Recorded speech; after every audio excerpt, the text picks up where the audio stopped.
Hi, and welcome to How Humans Heal. I'm Dr. Donnie Wilson, and today I'm excited to introduce you to Casey Hibbard. She is the founder of Rebuilding My Health, the website and the podcast. And really, she's a journalist who became a storyteller about health and healing.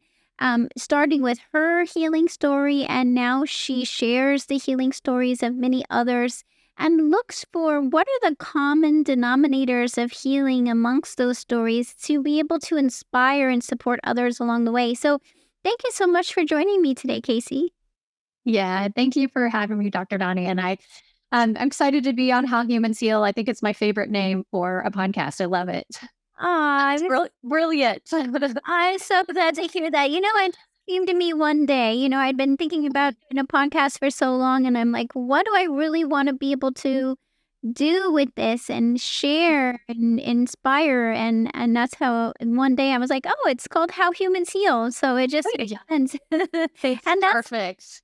And that's exactly what you do is you share stories of how humans heal. I mean, tell us more Yeah. about your healing journey. I mean, especially after being a journalist for what, more than 30 years, telling stories from a journalist perspective, and then you kind of shifted and started using your storytelling abilities in this way. So tell us how that happened.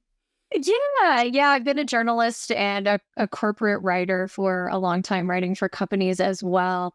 So it began like these things often do with my own health story. After the birth of my son, about 11 or so years ago, my health started to go off the rails. And that's actually one of the common things that I see is particularly women that I interview is after they have kids, things start and unraveling. So it started with digestive issues and progressed to fatigue and weakness and joint pain and brain fog. And when the inflammation was really at its worst, I was losing vision in one eye. Like my one eye was blurry, which, is the point where it gets really scary. And you're like, all right. Okay, well, What am I going to do now? Yeah. figure this out. Yeah. Fortunately, an optometrist was, smart enough to be like, this is inflammation. Because I was still kind of in the conventional medical framework at that time, and was, really not getting answers to any of this. I also had autoimmunity that was kind of escalating, like my autoimmune markers were going up.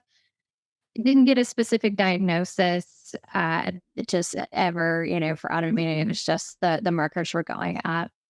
And And a so lot of times that's ultimately, the case with autoimmunity, right? It just starts to yeah. like a lot of patients will say to me, "Okay, I'm showing as positive ANA, but it's not meeting a criteria of a specific autoimmune condition, and it doesn't meet the criteria of needing a medication necessarily, but you don't want it to get worse. You want to deal with it before it gets worse." Exactly. I was, watching it kind of go up. And so I was like, I've got to rein this in. So ultimately, I, kind of started going outside of conventional medicine and found my underlying causes, which is, now what I know you have to do. And I had quite the list, particularly um, gut. I had, small intestinal bacterial overgrowth, leaky gut, food sensitivities, H. pylori, candida, parasites. My pancreas wasn't working so well.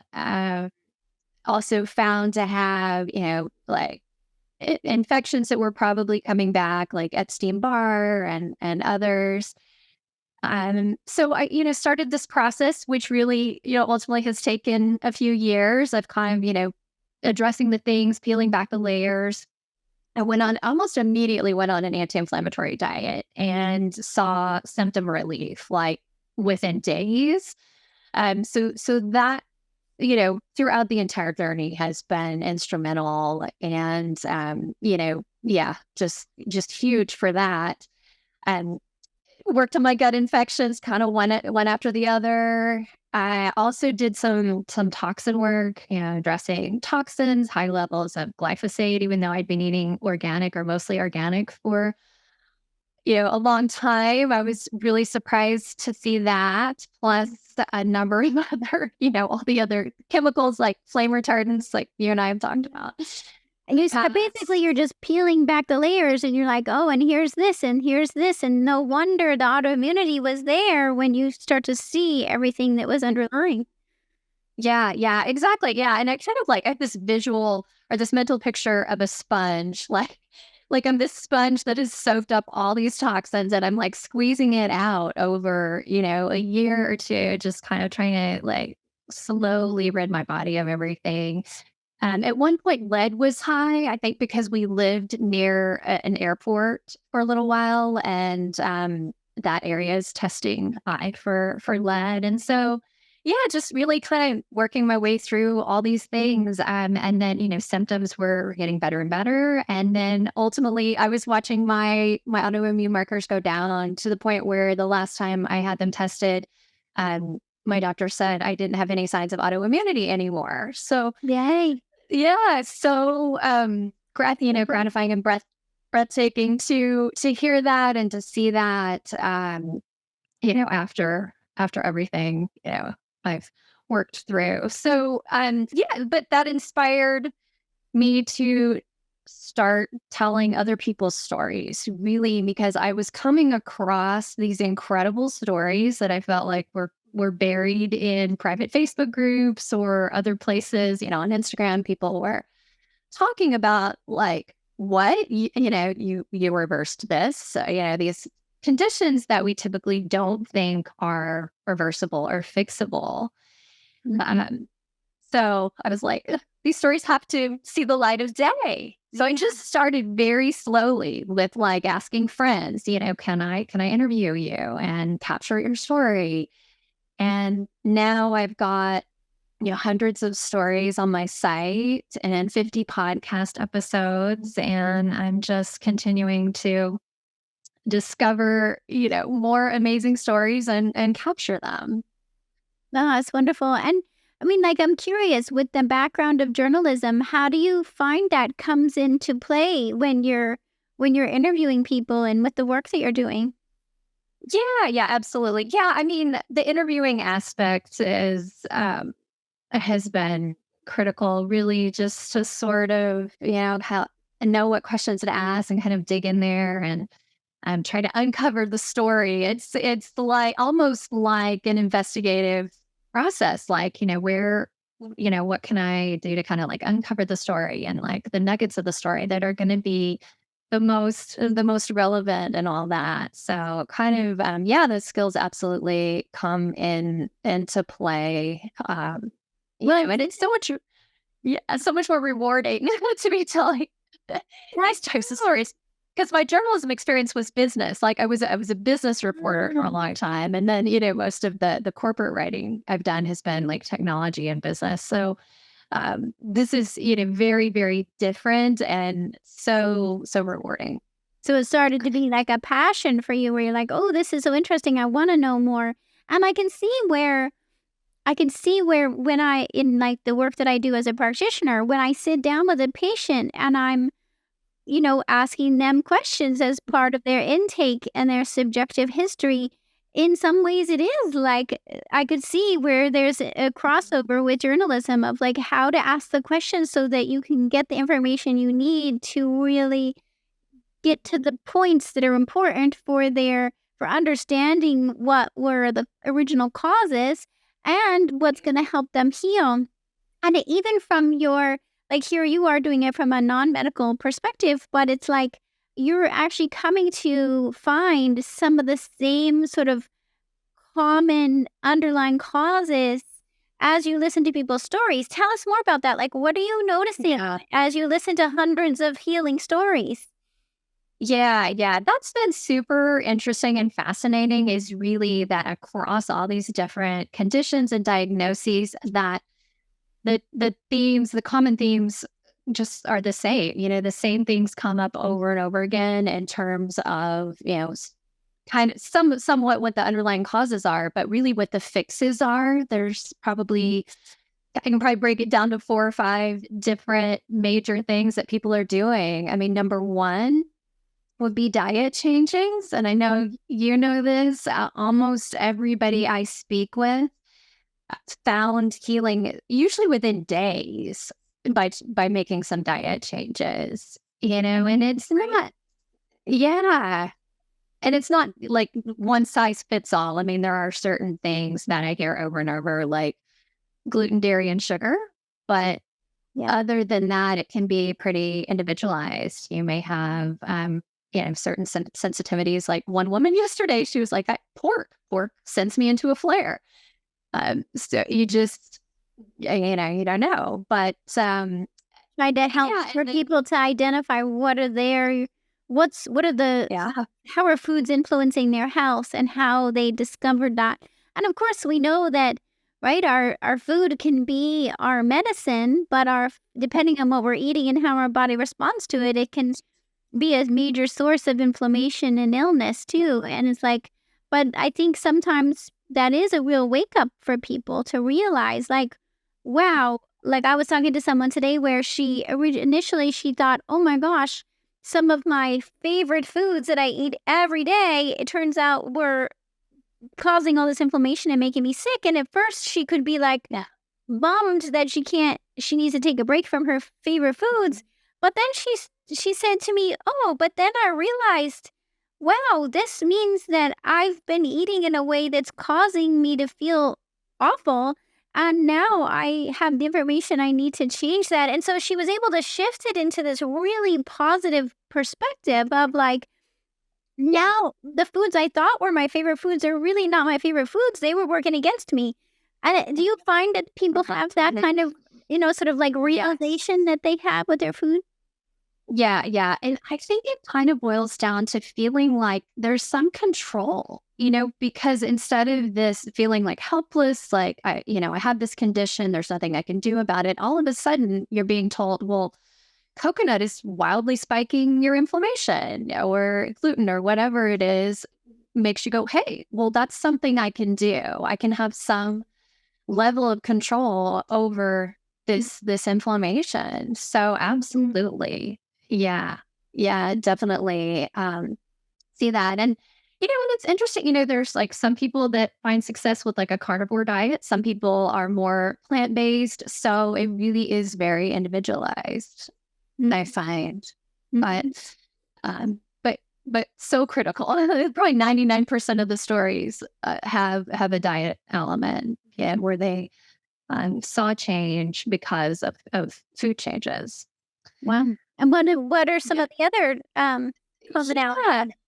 So another would be gut healing is absolutely central, as I know you know. My own anxiety, I've had lifelong anxiety, and that pretty much melted away after I healed my gut. So uh, Mhm.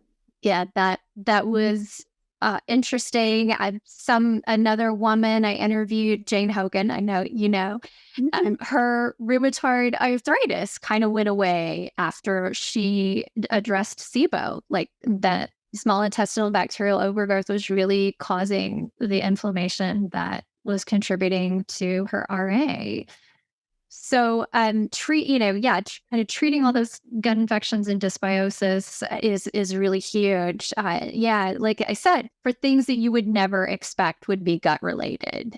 So, Mhm. Yeah, and the research now is yeah, really, I mean, there's more and more research demonstrating that, but from a naturopathic perspective, it's been sort of the mantra all along was, we have to right. treat the gut first. But now we know, yeah, not only is it like how well are you digesting and absorbing your nutrients, but also how are your gut bacteria doing? And they all have such influence on the nervous system as well as all the hormones and right. So it really, Yeah. I think the message from the gut is that it's so interconnected with everything else. So if you have imbalance in the gut, then autoimmunity is more likely, viruses are more likely, anxiety, depression are more likely. Like everything else becomes more likely. And when we heal the gut, Yeah.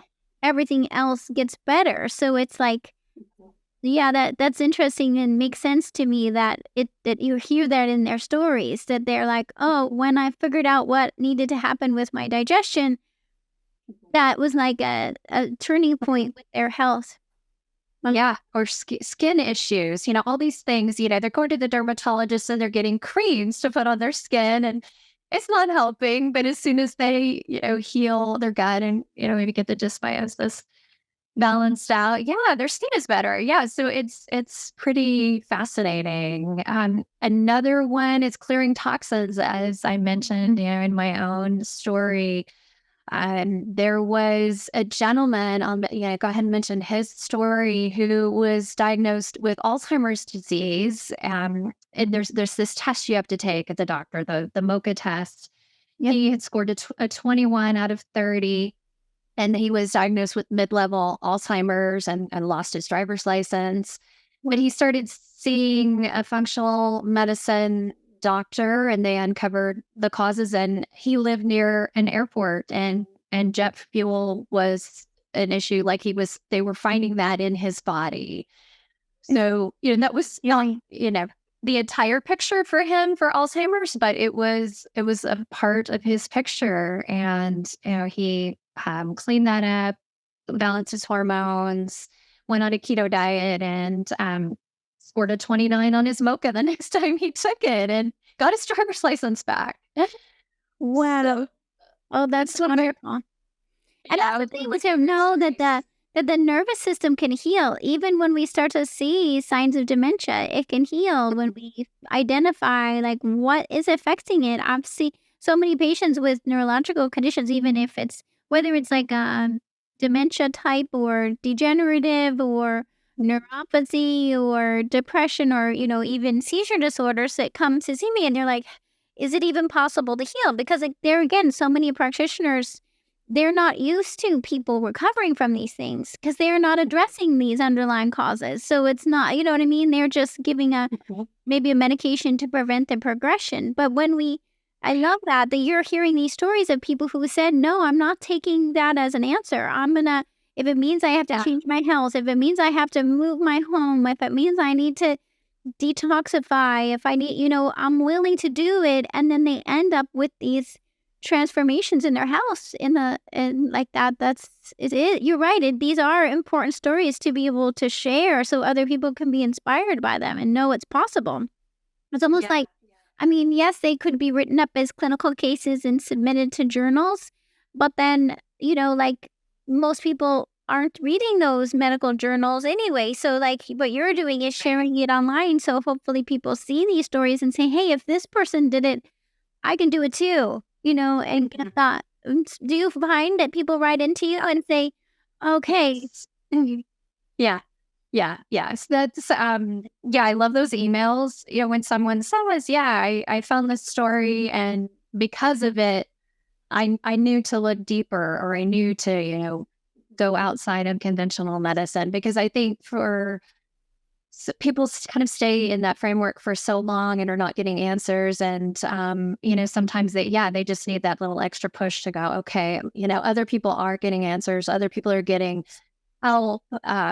So it really, I do strive to be this beacon of hope and inspiration for folks to number one, know that they can heal, and then have some ideas. It's not for someone to take someone else's framework and go, "I'm going to do just what someone else does," but it's just to go, "Hey, these are maybe some avenues to go down, or the types of practitioners I can reach out to, and types of tests to look at for all of that." Because the tests are entirely different as well. The lab testing for naturopathic or functional medicine approaches. So, and then, I have to mention stress as well. I know that's Yes. close to your heart. Just Yeah. so many people. It's almost gotten to the point where when I'm interviewing somebody, I'm waiting for them to say what the triggering event was.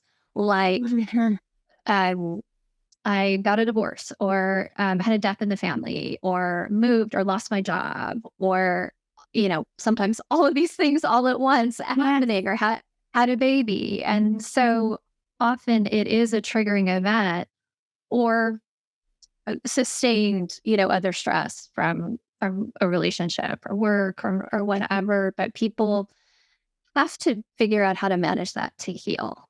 And, have those tools to manage their stress or get out of those stressful situations. And that was one thing that was surprising to me, was how often people said, I did all these other things, but I didn't really heal until I got out of the stressful situation. I'm really excited to open enrollment in my new 14-day detox program. It's based on my experience spending 16 days in the Amazon, and I realized I really want to be able to support all of you to safely and effectively detox from home. The 14-day detox includes a kit with protein powder, including antioxidants to support liver detoxification, as well as an anti-inflammatory diet plan, daily videos and tips from me, as well as my self-care notebook, and lots of encouragement to spend time in nature to reset your circadian rhythm. I want you to be able to detox your mind, body, and spirit so you can get back to balance and move forward in your life with resilience. I can't wait for you to join me in this transformational process. Yeah, that's interesting, right? Because sometimes we kind of leave that for last, we kind of go, okay, can I, take care of these other things while still in a stressful situation? And from my perspective too, I look at it as, how has the stress affected? Like, to me, the way I look at it is the toxins are a stress also. So detoxifying from toxins is part of getting rid of that as a source of stress. And then even because stress of all types, whether toxins or psychological or psycho-emotional stress, affect digestion. So the more we heal the digestion, we're actually helping the body recover from stress, effects of stress. And so it's like, to me, it ends up coming back to stress in the end anyway. It's like, okay, and even from diet, if we're eating dietary, foods that are a stress to our body, okay. Yeah. So we take out the stressful foods, we take out the stressful toxins, we help our body recover from the stress exposure, from gut healing and rebalancing hormones and nutrient deficiencies and so on. And we ultimately, and this is, I think, what we got to talk about because you interviewed me on your podcast as well. We talked about how, for me and my healing process and recovering from migraines, I also found that I needed to figure out how to heal my adrenal glands, which is essentially our main stress responders, right? So, of course, if we're affected by stress, our cortisol and adrenaline and neurotransmitters are going to be affected. We've got to figure out how to help them get reoptimized. So, yes, it's like how to get ourselves out of extremely stressful situations, but also how to help our bodies recover our healthy stress response. How do we get our cortisol, adrenaline, and neurotransmitters to? Do you hear other people talking about that, like adrenal? Yes, absolutely. Yeah. Like if I did a search on my site for adrenals, like dozens and dozens of stories would come up. It's not. It's like a piece of the puzzle for so many people to be able to heal that. And it makes sense that our adrenals are so stressed because our lives are so stressed. But I think I love the message you're putting out and the education you're putting out about adrenals, because I don't think enough people know. Because almost anybody I speak with kind of outside of the health world, when I talk about adrenals, they're like, I have no idea what that is. Maybe I've heard it before, but I really don't know what that is. So I think that education is so critical. Yeah, and as you said, being able to then get the access to the practitioners and the testing that can help people to get because it's not one size fits all. As you mentioned earlier, the diet's not one size fits all. The gut healing and what needs to happen is not the same for everyone. Even the adrenal healing is not the same for everyone. So how do we find the practitioners and the testing that's going to give us the information so we can really create a precise and successful protocol? And it sounds like in your case, you found someone or some people who guided you successfully. which is so Yeah, happy to hear that. yeah, yeah. It's been a mix, you know. It's sort of like, I had like a detox person to kind of help me through that. I had a gut healing person, so it wasn't necessarily one person. You So just sort of it's said, just "Okay, let me check."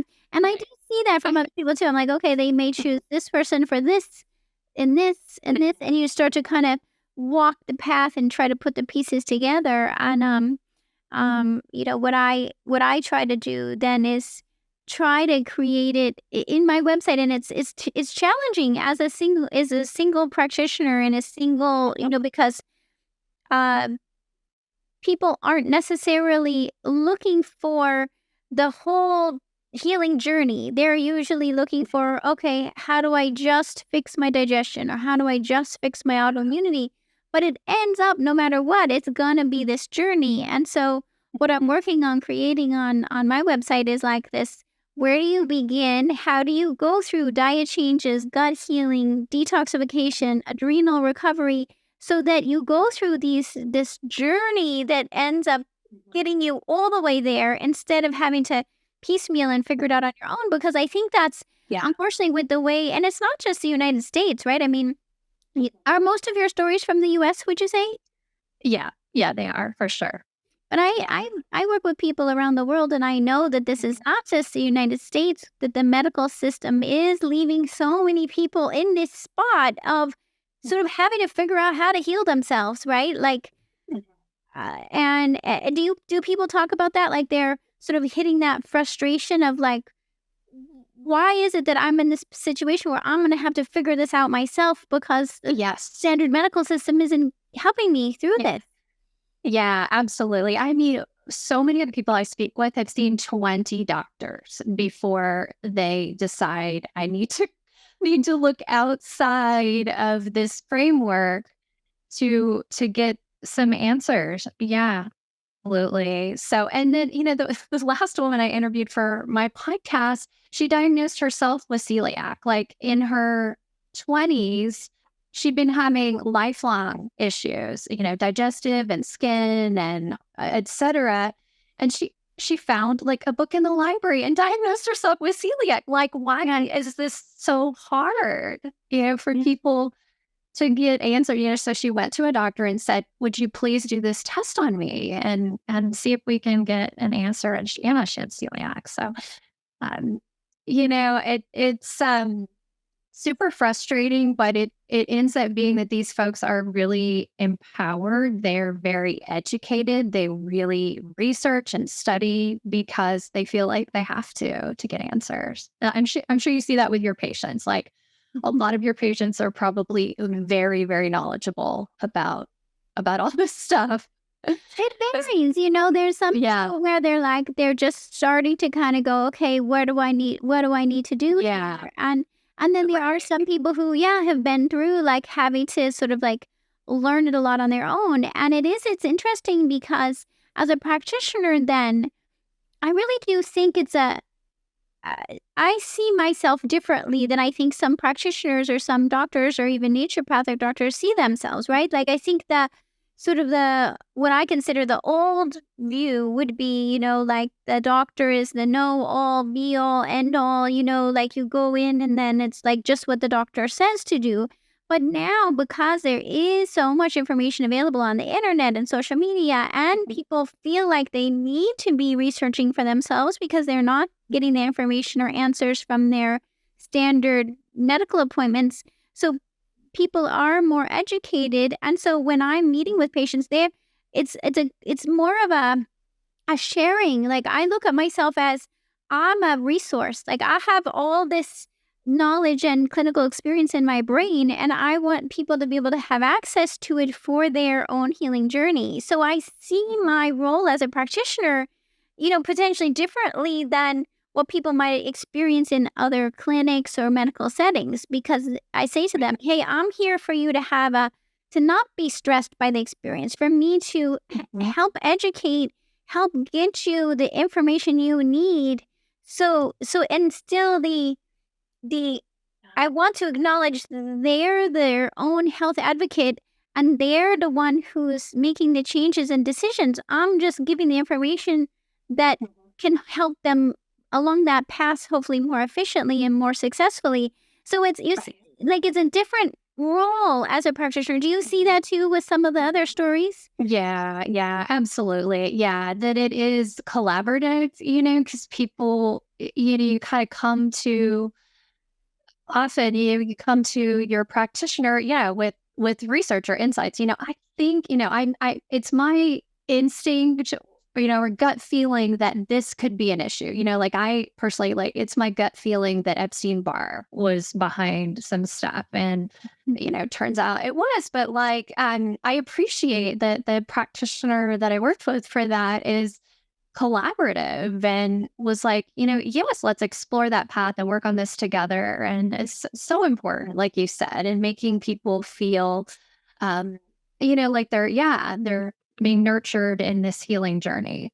Mm-hmm. Mm-hmm. For sure. And I think being not there has to be maybe some I was gonna make up a word like a disidentification with a diagnosis, almost like yes, it's helpful to know what's going on and give it a name, but Mhm. to the extent that I don't know if you found this with some of the stories that you've listened to and documented, like I think sometimes what can happen in the conventional medical system is there's a diagnosis made, because then that's submitted to insurance but then the person feels kind of like stuck with that diagnosis. Whereas even in your case, for example, you reversed autoimmunity. So no longer do you have the diagnosis of autoimmunity. So Mhm. it's like it's acknowledging you as a human, Casey, and your health and your immune system had been in a state of autoimmunity, but it wasn't a permanent, it can change. And that's a different Yeah. view of a diagnosis. I'm Yeah. interested if some of your stories bring that out. Yeah, yeah, absolutely, absolutely. I mean, and that's one thing, one message that really I want to get out there is that with almost all of the chronic illnesses that it feels like with almost all of them out there, they can be reversed because show it. Like I have tons of autoimmune reversal stories. I've got Parkinson's, Alzheimer's, um, yeah, just anything, many of the things that we think are chronic. Like it's just once you get that diagnosis, it's all downhill from there. You just manage your symptoms, and that I have not found that to be the case with so many people. They are getting into what you would call remission. Lupus, MS. I've got tons of MS stories, it's just So cool. so inspiring to see that happen. Absolutely. Yeah. Because then people can sort of step back and rethink and say, hey, is this really the definition of myself or my life? Like, Mhm. who am I really in this life? And it doesn't have to be the same as Yeah. my medical diagnosis. The diagnosis can change. And at the same time, Mhm. I always find that there's an important like level of acceptance too of okay, because if as much as we might battle our bodies, maybe you hear that in the stories too, like Mhm. a lot of times I find that we almost are like, well, why is my body doing this? Now the person is in odds with their own body process. How do we Mhm. reconnect and go, oh, what is my body trying to tell me and what do I need to do to help my body? Right? That's a shift in the mindset. Yeah. Absolutely. Yeah. Yeah. It is absolutely a shift. And there has to be belief, and I don't want this to sound too woo-woo, but that's another underlying theme is that you have to it has to be on a foundation of believing that it's possible. Because and it's not just the believing, but if you believe it's possible, you're going to take steps and kind of have that outlook in life that it's possible. You're going to, do dietary changes. You're going to try to move your body. You're going to meditate or, whatever. You're going to do all the things that kind of are in line with that belief. And it's powerful. That mindset is super powerful across all the stories that I've done. Wow, So that's so amazing. So, I mean, I'm gonna be sharing here where people can go to your website. Is that that's where they can go and find the stories and listen into your podcast? And how do you like? Do you recommend people just like sort of like listen a few at a time and just go back and listen through them? Is what I imagine, like a library of stories. right. Yeah, yeah, exactly. I mean, you can search on there, there's a search function. You can search by, condition, you can search by symptoms, or you can just start, browsing through. They're kind of grouped by like gut health or brain, neurological, autoimmune, that sort of thing. But I think many people will start to find that like there's so much crossover, as I said. You may have digestive issues, but it's kind of bordering on the brain stuff because people have brain fog or whatnot. But yeah, so there's the site with a bunch of stories that people can browse through, and then the podcast as well, Rebuilding My Health Radio. So, and I'm trying to kind of cover a broad spectrum. I've got Lyme stories and mold stories, and um, Are there any other stories you wanted to share? Uh, one that just like kind of has always really touched me. A woman named Shannon who had 6 autoimmune diagnoses, including lupus and Hashimoto's, and I think fibromyalgia, which I'm not sure is autoimmune, but definitely a big diagnosis. And she just started making small steps. I mean, her doctors had really given her like years. They were like, you have, maybe years left and not much quality in those years. She was almost bedridden, and she just was like, I am going to start making some small changes. And she started with diet and then went from there. She did a year of diet, and then the next year she's like, okay, I'm going to start moving my body. And then she started, addressing stress and trauma, some past trauma, and kind of peeling back the layers, as you said. And even within 18 months, when she was still doing the work, she didn't have symptoms anymore of anything. So just Um, to see with lifestyle changes, just with lifestyle changes, she was able to make that much progress. So it was just so breathtaking to see that. And um yeah. And and everybody that I speak with wants to share their story because they want to pass the hope along as well. So it's just like this sort of, domino effect. Powerful.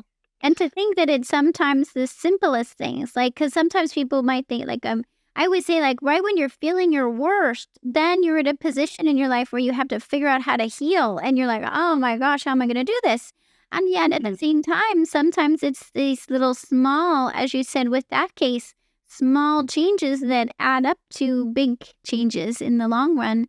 What do you find? Like, is there anything you suggest? Like, if people are like, I don't even know where to begin, what do you find that people mention as they've in their initial steps they start with? Yeah, yeah. I mean, I think some of the simple stuff can be the most powerful. And start looking at some of the anti-inflammatory diets. I mean, there are a few out there that are kind of blueprints, like Whole 30. I've heard a lot of people like try the Whole 30, and then after that, like for 30 days, you're on an anti-inflammatory diet, then you start to bring stuff back, and yeah, it's just that one thing will be super powerful. They'll say my joint pain is gone, my brain fog is gone, or whatever. They'll start to see progress, and that's super powerful. That's something that you can do. Other that the basics, clean, good filtered water, filtering your air, all the things that we need to do to try to kind of reduce the burden on our body is, getting out in nature and movement and reducing stress, and yeah, just kind of taking care of yourself in a way that we don't very well in our society. So sleep's a huge one.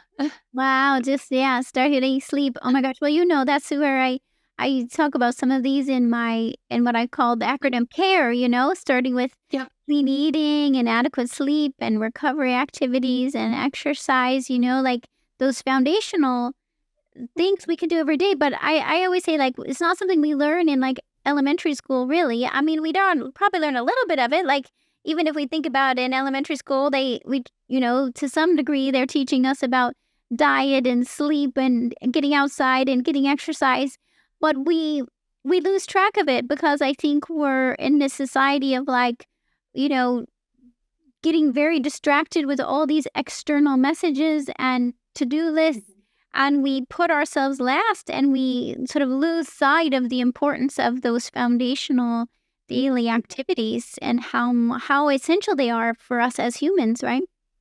Yeah, yeah, and how much it matters. Really, I think people underestimate how much those small things matter. Just the self care, and particularly, what you eat and drink, what goes into your body. So, absolutely, yeah. It's been a fascinating journey, and I look forward to just seeing where it goes. And Well, that's the thing is, that you reversed your autoimmunity and mean, because sometimes I think people at first they might be like, "Oh my gosh, is this going to be forever?"